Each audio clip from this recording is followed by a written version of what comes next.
여러분, 역사상 가장 위대한 사람, 가장 위대한 정복자를 누구로 생각하십니까? 많은 사람들이 몇 사람을 꼽습니다.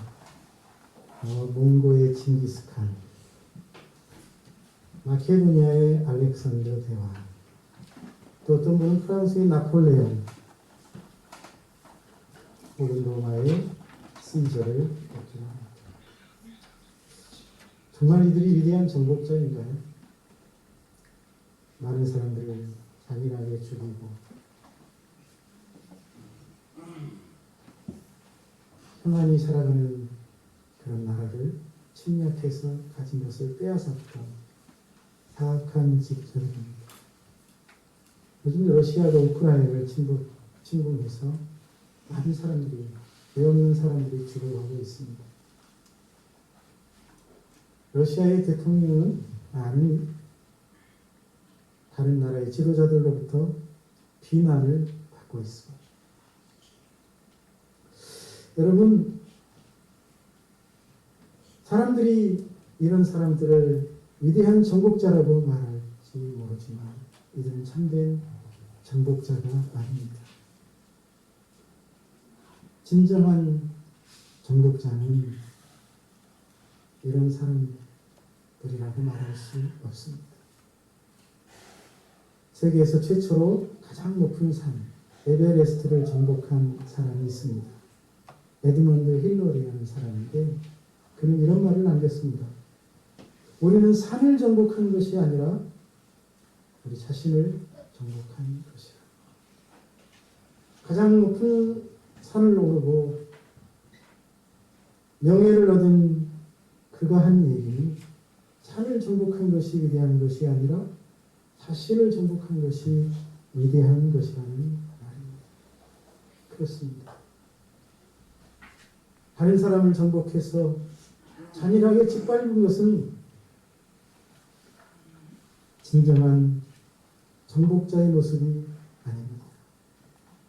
중국의 노자도 이런 말을 했습니다. 남을 아는 사람은 지혜 있는 사람이지만 자기를 아는 사람이 진정한 지혜자다. 또한 남을 이기는 자는 강한 자이지만 자기를 이기는 자는 더 강한 자라고 했습니다. 이 말은 이 세상을 정복한 사람보다 자신을 정복하고 자신을 이긴 사람이 가장 위대한 정복자라는 말인 줄로 믿습니다. 성경에서도 동일한 말씀을 하고 있습니다. 여러분, 이 세상에서 가장 지혜로운 사람 하면 누구를 꼽습니까? 솔로몬 왕이죠. 하나님이 전무후무한 지혜를 그에게 주셨습니다. 그가 얼마나 지혜로웠던지 주변에 있는 나라들에서 지혜로운 그를 만나보고자 나라를 찾아올 정도였습니다. 그 지혜로웠던 왕 솔로몬은 말합니다. 노하기를 더디하는 자가 용사보다 낫고 자기의 마음을 다스리는 자는 성을 빼앗는 자보다 낫다. 요즘 말로 하면 분노를 다스릴 줄 알고 자기의 마음을 다스릴 줄 아는 사람은 정복자보다 낫다는 그런 말씀. 자기를 정복하는 자가 위대한 정복자라고 불리는 그런 사람들보다 더 위대한 사람이라는 말입니다. 그렇습니다. 솔로몬의 말처럼 자신을 이기고 자신을 정복한 사람이 사실은 징기스칸보다 더 위대한 정복자요, 더 훌륭한 사람인 줄로 믿습니다. 자신을 다스릴 줄 알고 자신을 이기는 일은 다른 사람을 힘으로 정복하는 일보다 더 어려운 일이기 때문입니다. 자기를 정복한 최고의 모델, 그분은 바로 예수 그리스도라고 말할 수 있습니다. 예수님은 자기를 정복하신 최고의 정복자이십니다. 하나님이신 그분이 하나님이심을 내려놓고 겸손하게 인간의 몸을 입고 이 땅에 오셨습니다. 하나님이신 그분이 하나님의 명령에 순종하여 낮고 천한 인간이 되신 것입니다. 어떻게 이런 일이 가능합니까?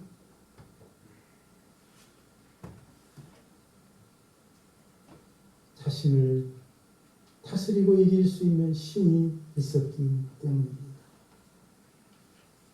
뿐만 아니라 그분은 이 세상에서 가장 선하고 의로우신 분임에도 불구하고 스스로 죄인이 되어서 십자가에 못 박혀 돌아가셨습니다.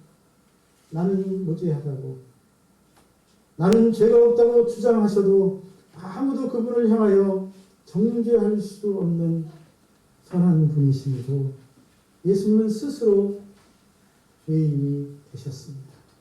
어떻게 그렇게 할 수 있단 말입니까? 자신을 다스리고 자신을 제어할 수 있는 힘이 있었기 때문입니다. 따라서 예수님은 자기를 정복하시고 승리하신 분이십니다. 그 예수님은 저와 여러분의 구원을 이루시고 이 땅에 아름다운 하나님의 나라를 세우신 줄로 믿습니다. 우리도 자기를 다스리고 자신을 정복할 줄 아는 사람이 되어야 하겠습니다. 자기를 정복하는 것. 그것을 저와 여러분의 신앙의 목표로 삼았으면 좋겠습니다. 자기를 다스리지 못해서 문제가 되고 어려운 일을 당하고 때로는 자기를 조절하지 못해서 엉뚱한 일을 하는 경우가 많습니다. 어떻게 하면 자기를 다스릴 수 있겠습니까? 우리가 자기를 잘 다스리고 정복하기 위해서 해야 할 일들이 몇 가지가 있습니다. 그 일들을 잘 해나간다면 우리는 누구보다도 자기 자신을 잘 다스리는 위대한 정복자가 될 수 있을 줄로 믿습니다.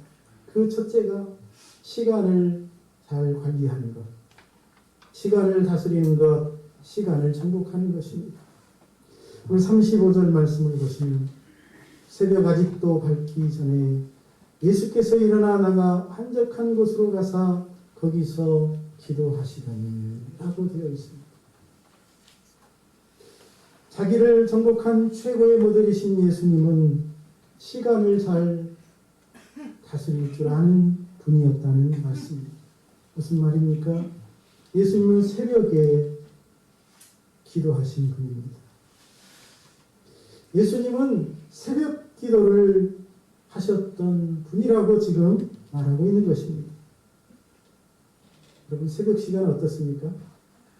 힘든 시간입니다. 그렇죠? 참으로 힘든 시간입니다. 예수님이 지금 공생의 사역을 하시던 나이는 30대 초반이죠. 젊은 사람들에게 있어서 새벽 시간은 더 힘든 시간입니다.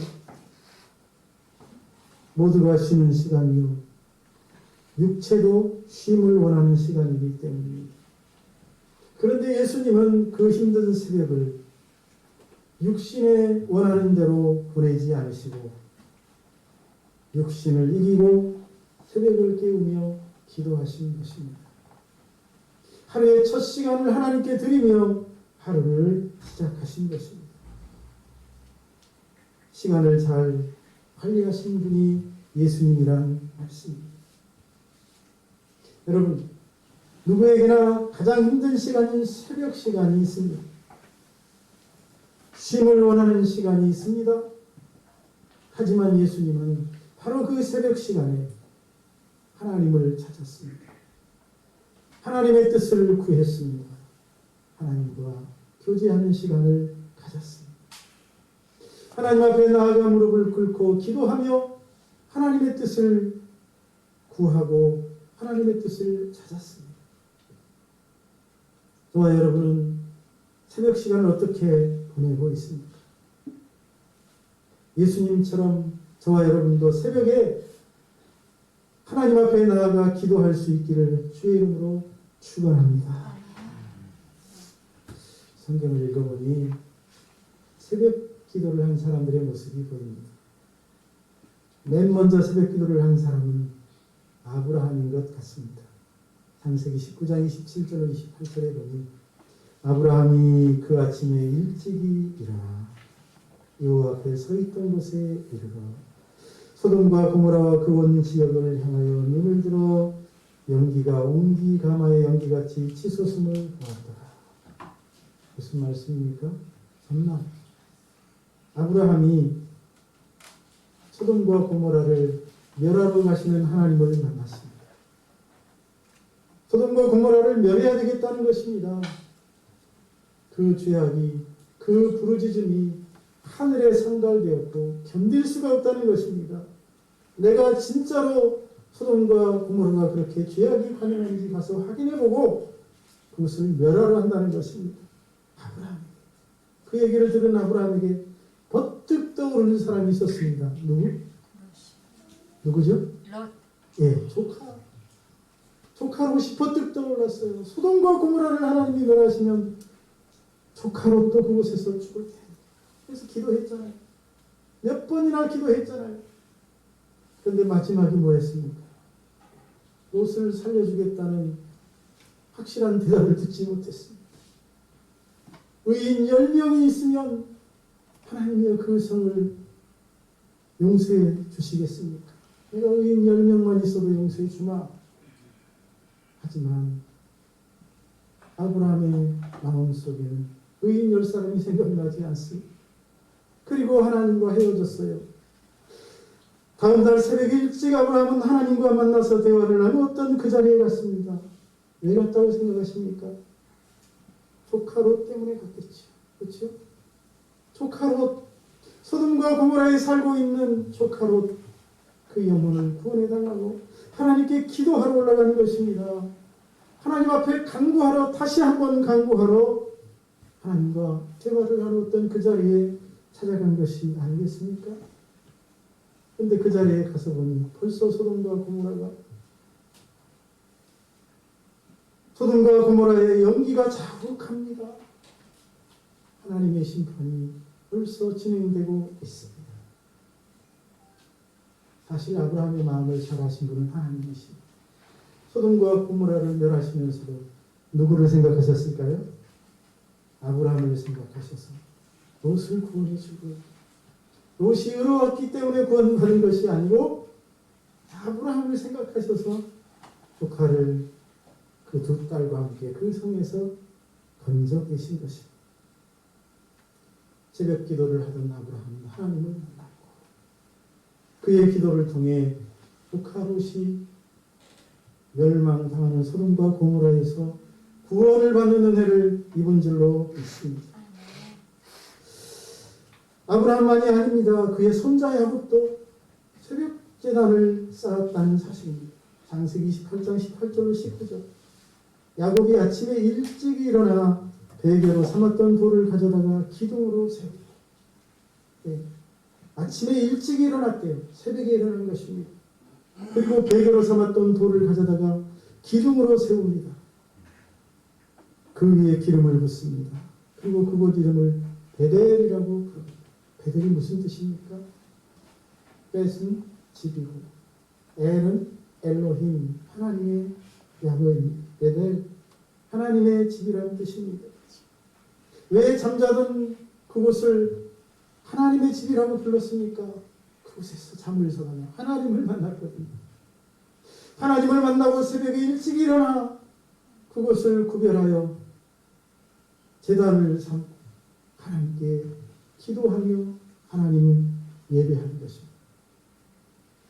다시 말하면 야곱은 새벽에 일찍 일어나 하나님께 경배와 찬양을 드리고 하루를 시작합니다.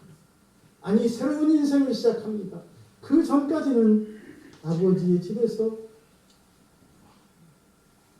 하나님에 대한 특별한 경험이나 만남 없이 살아왔던 인생이었습니다. 하지만 형과 갈등으로 인해서 쫓겨가다가 베델이라는 곳에서 비로소 하나님을 만나고 새벽 일찍이 일어나 하나님께 제단을 쌓은 것입니다.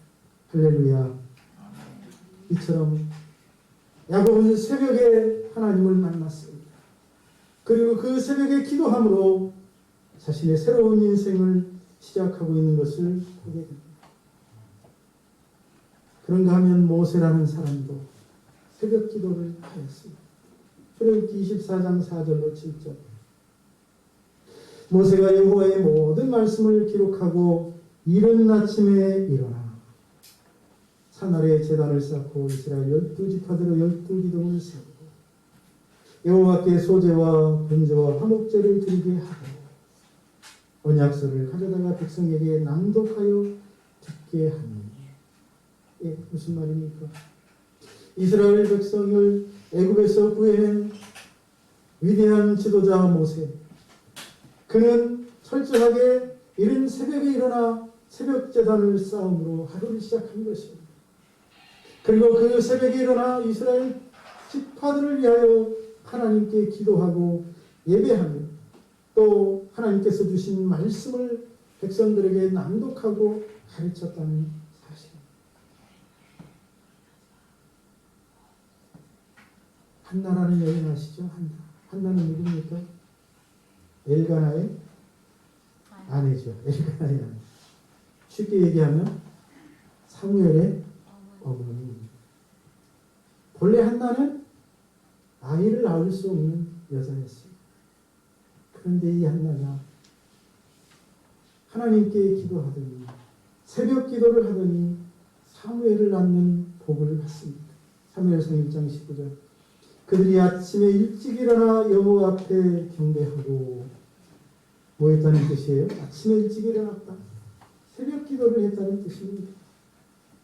그러자 하나님이 그를 생각하십니다. 여호와께서 그를 생각하신지라. 할렐루야. 아멘. 새벽 기도를 하시는 분은 하나님이 생각하실 줄로 믿습니다. 아멘. 새벽 제단을 쌓고 하루를 시작하시는 분은 하나님이 기억하실 줄로 믿습니다. 아멘.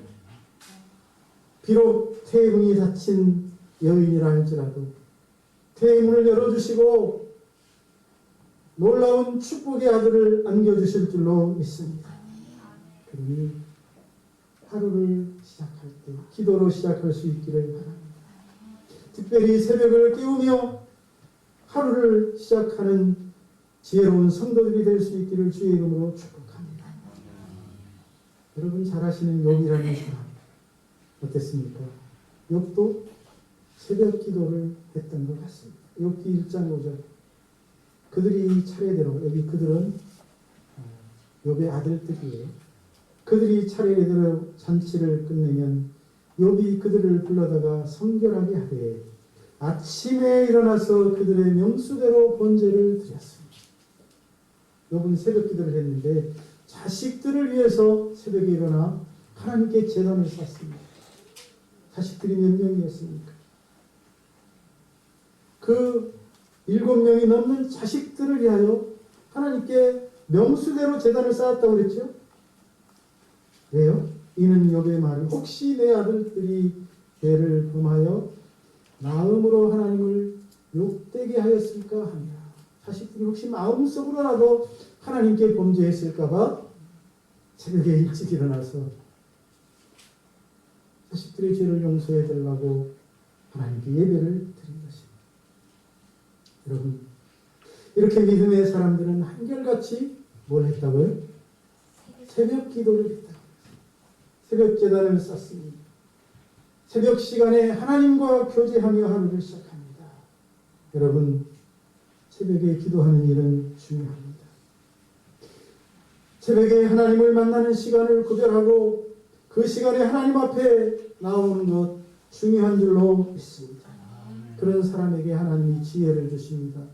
하나님이 복을 주십니다. 하나님이 그 앞길을 인도하실 줄로 믿습니다. 우리 한국교회는 복음이 들어온 이후 우리 한국교회가 잘한 일은 새벽 기도를 시작한 것입니다. 세계 어느 나라에도 없는 일이었습니다.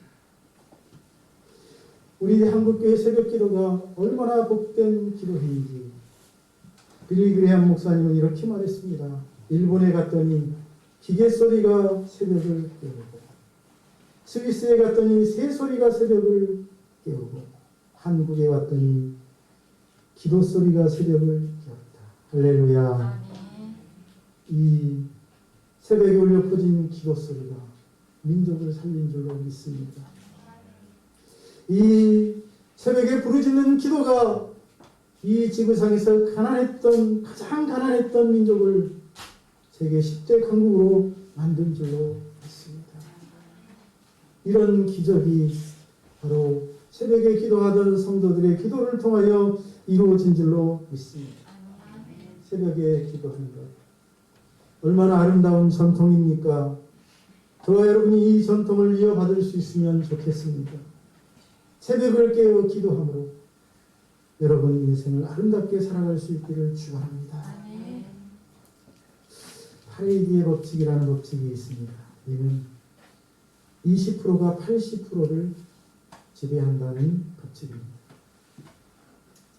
하루의 20%인 새벽 시간, 그 4시간을 하나님 앞에서 시작하는 사람들, 그런 사람들의 인생은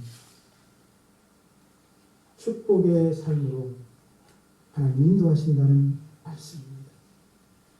대낮이 되어서야 일어나서 허겁지겁 하루를 시작하는 사람들이 성공한 예는 드뭅니다. 여러분, 성경에서 놀라운 기적들이 일어난 시간도 찾아보면 새벽 시간이 의외로 많습니다. 홍해가 갈라진 것 언제 갈라졌는지 아십니까? 새벽 시간. 출애굽기 14장 24절.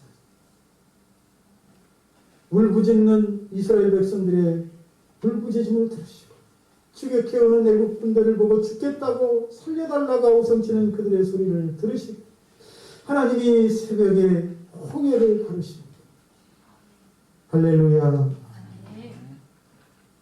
새벽에 기도하면 홍해가 갈라질 줄로 믿습니다. 여러분, 그들이 이스라엘 자손들이 광야 생활을 시작하는데, 애굽에서 출애굽해서 광야 생활을 시작하는데 그들을 하나님이 광야 생활하는 동안 먹이시고 입히시잖아요. 그런데 그들에게 음식인 만나를 내려주신 시간, 그 시간이 언제인지 아십니까? 바로 새벽이었습니다. 하나님이 그들을 위한 양식을 주신 시간이 새벽 시간이었다는 사실. 뿐만 아닙니다. 여러분, 이스라엘 자손들이 이제 광야 생활을 마치고 요단강을 건너 가나안 땅에 들어갔습니다. 처음 만난 성이 여리고라는 성입니다. 여리고라는 성. 첫 성이었으니 사단이 그 성을 얼마나 강하고 견고한 성으로 지어놨겠습니까? 그렇죠? 이스라엘 자손들이 정복할 수 없을 만큼, 힘으로 무너뜨릴 수 없을 만큼 강한 견고한 성을 세워놓았습니다. 하지만 그 견고한 성도 새벽에 무너져 내린 줄로 믿습니다. 미디안 군사들이 기도원의 300용사들에게 패하여 쓰러져서 날 살려라 하고 도망간 시간 역시 새벽이었습니다. 할렐루야. 그러므로 새벽 시간은 기적을 낳는 시간인 줄로 믿습니다. 그 시간에 잠을 자고 있으면 안 되겠죠. 예수님이, 인류의 메시아이신 예수님이 이 세상을 구원하러 이 땅에 오신 시간도 새벽. 예수님이 죽은 자들 가운데서 무덤을 열고 부활하신 시간도 새벽이었는 줄로 믿습니다. 다윗은 말합니다. 이스라엘의 가장 위대한 왕 다윗은 내가 날이 밝기 전에 부르짖으며 주의 말씀을 따라 싸우며 주의 말씀을 조용히 흡수리려고 내가 새벽녘에 눈을 떴나이다. 할렐루야. 새벽에 기도하던 다윗, 새벽에 하나님의 말씀을 묵상하고 그 말씀을 가까이 하던 다윗은 이스라엘 역사에 있어서 전무후무한 위대한 왕이 된 줄로 믿습니다. 이스라엘이 지금도 나라를 상징하는 국기에 그려놓는 별이 있는데 바로 이 다윗별입니다. 솔로몬을 상징하는 별이 아니고 다윗별을 그려놨습니다. 새벽 기도에 성공하는 다윗이 성공적인 인생을 살았다는 사실입니다. 베들레헴 변두리에서 양을 치던 목동이었던 그가 이스라엘의 왕이 됩니다. 모압 땅에 이민 갔다가 혼자 살아서 돌아왔던 룻, 이방 여인과 함께 돌아왔던 그 여인의 며느리 룻의 후손이었던 다윗. 다시 말하면 외국인의 피가 섞인 다윗의 집안. 이스라엘의 명문 가문이 되는 복을 받습니다. 그 모든 축복의 근원이 바로 이 새벽 기도인 줄로 믿습니다. 새벽 기도는 곧 시간을 다스리는 것입니다. 시간을 정복하는 것입니다. 시간을 정복하는 것이 곧 자기를 정복하고 복을 받는 비결인 줄로 믿습니다.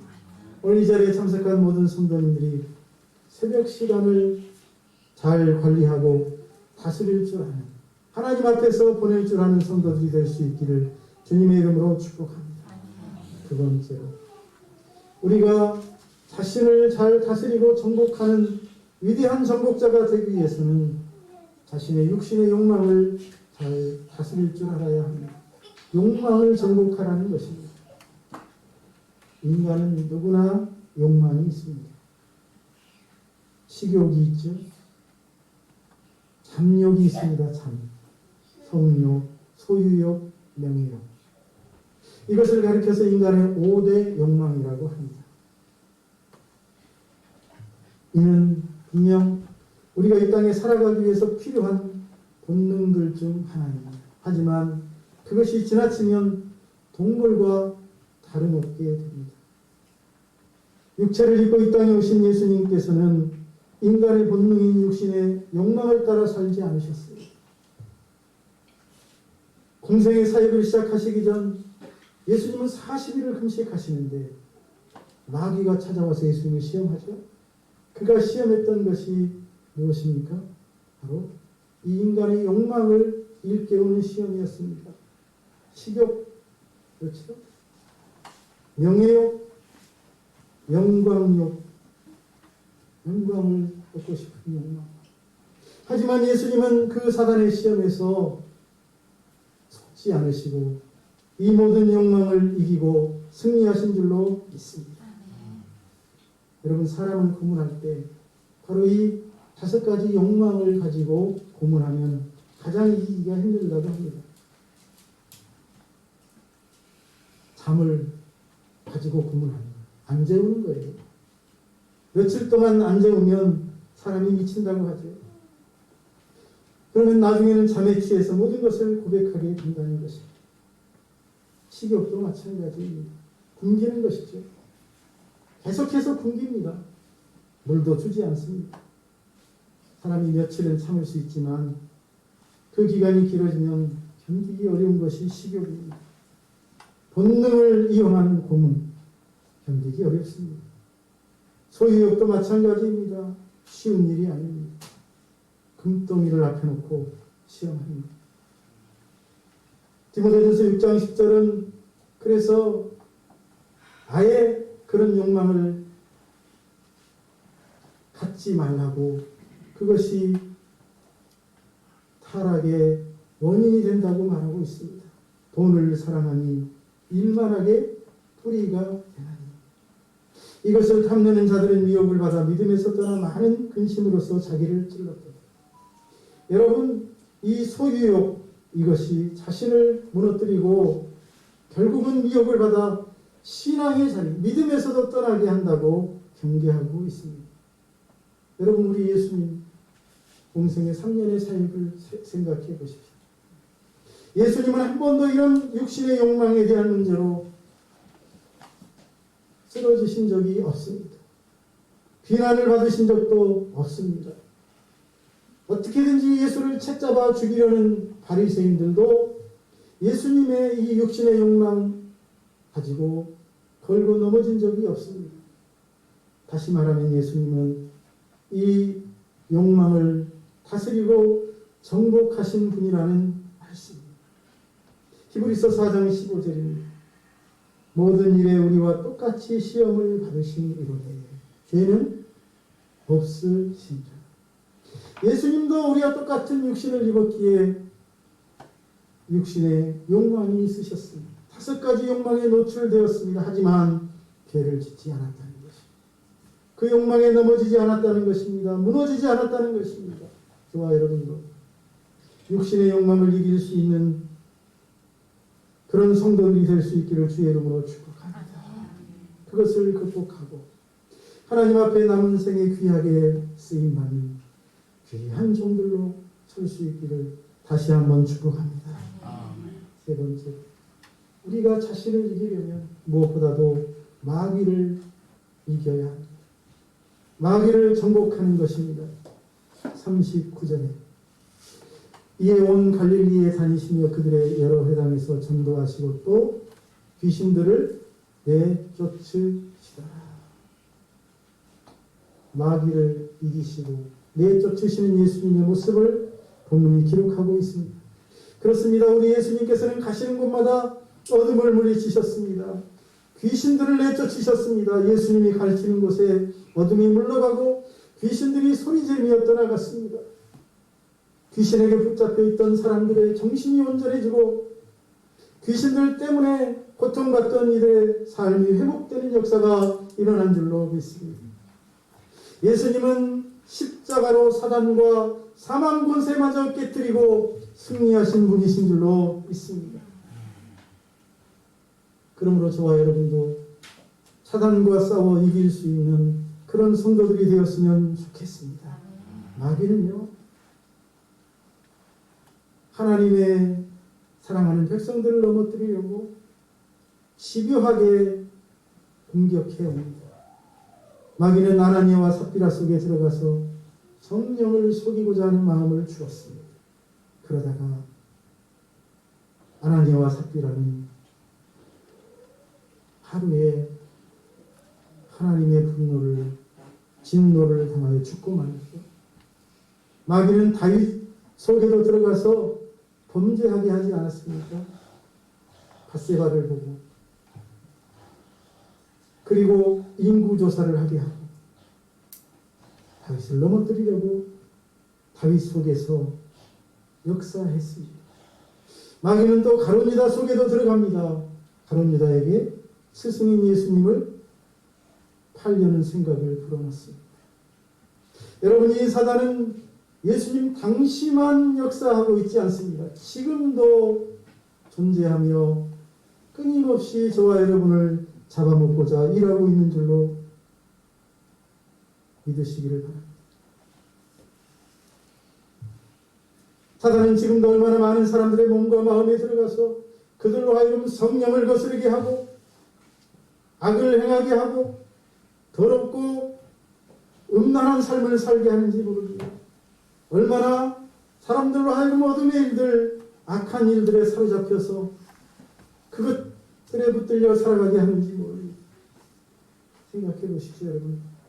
동성애 축제가 성령의 이름입니까? 사탄의 이름입니까? 소수자보라는 이름으로 당당하게 동성애를 외칩니다. 음란물을 배포하고 보이스피싱으로 다른 사람의 재산을 갈취하는 것이 선입니까? 악입니까?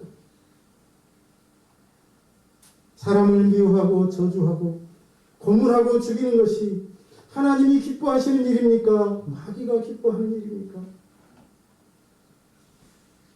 어린아이도 옳고 그름을 분별할 수 있는 이 문제, 사단에게 붙들리니 부끄러운 줄도 모르고 창피한 줄도 모르고 당당하게 행하는 시대입니다. 귀신에게 붙잡히니 선과 악도 구분하지 못하고 오히려 더 큰 소리치고 당당하게 외치는 시대입니다.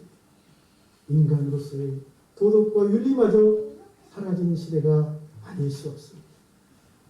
심지어는 더 나아가서 사탄 숭배자들도 있습니다. 그들은 사람들이 자신들처럼 사탄을 숭배하기를 바라고 사탄의 나라를 이루는 데 있어서 최대의 걸림돌인 교회와 목사들을 제거하려고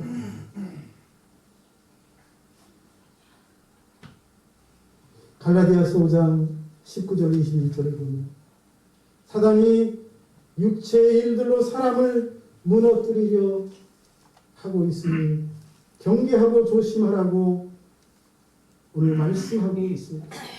육체의 일은 분명하니 곧 음행과 더러운 것과 호색과 우상 숭배와 주술과 원수 맺는 것과 분쟁과 시기와 분냄과 당지는 것과 분열함과 이단과 투기와 술취함과 방탕함과 또 그와 같은 것들이라. 전에 너희에게 경계한 것 같이 경계하니 이런 일을 하는 자들은 하나님 나라를 위협으로 받지 못할 것이다. 하나님 나라를 위협으로 받지 못한다. 시기하는 것, 분내는 것도, 술 취하는 것도 하나님 나라를 위협으로 받지 못할 일이래요. 여러분, 마귀가 우리를 무너뜨리려 주는 이런 일들, 이런 육체의 일들로는 하나님 앞에 설 수 없습니다. 그러니 마귀가 주는 악한 생각들을 이기고 사탄을 다스리고 정복하며 승리하는 삶을 살 수 있기를 주의 이름으로 축복합니다. 마귀는 이미 예수의 십자가 아래 패배했습니다. 마귀는 이미 예수의 이름에 패배한 줄로 믿습니다.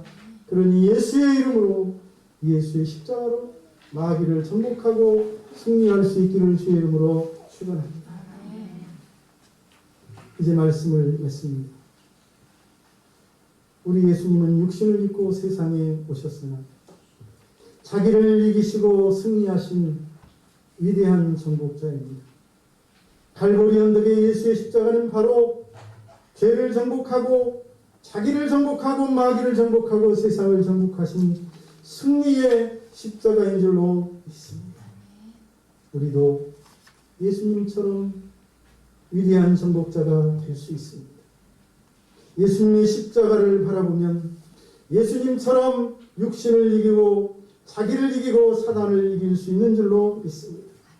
우리 교회 성도님들이 오늘 주신 말씀을 붙들고 위대한 정복자로 살아갈 수 있기를 주의 이름으로 축복합니다. 기도하겠습니다. 살아계신 하나님 아버지, 오늘 또 하나님의 말씀을 통해서 하나님의 사람으로서, 위대한 하나님의 사람으로서 살아가는 비밀을 우리에게 알려주시니 감사합니다. 우리 교회 모든 성도님들이 오늘 말씀을 붙들고 세상을 이기며 자신을 이기며 살아갈 수 있는 귀한 성도들 되게 하셔서 하나님의 영광을 드러내고 하나님의 나라를 이루어갈 수 있는 복을 주시옵소서. 삶의 모든 영역에서 하나님의 능력을 힘입고 승리하게 하시고 심지어는 사단을 물리치고 내쫓는 역사가 나타나는 은혜를 허락해 주옵소서. 예수님의 이름으로 축복하며 기도하옵나이다.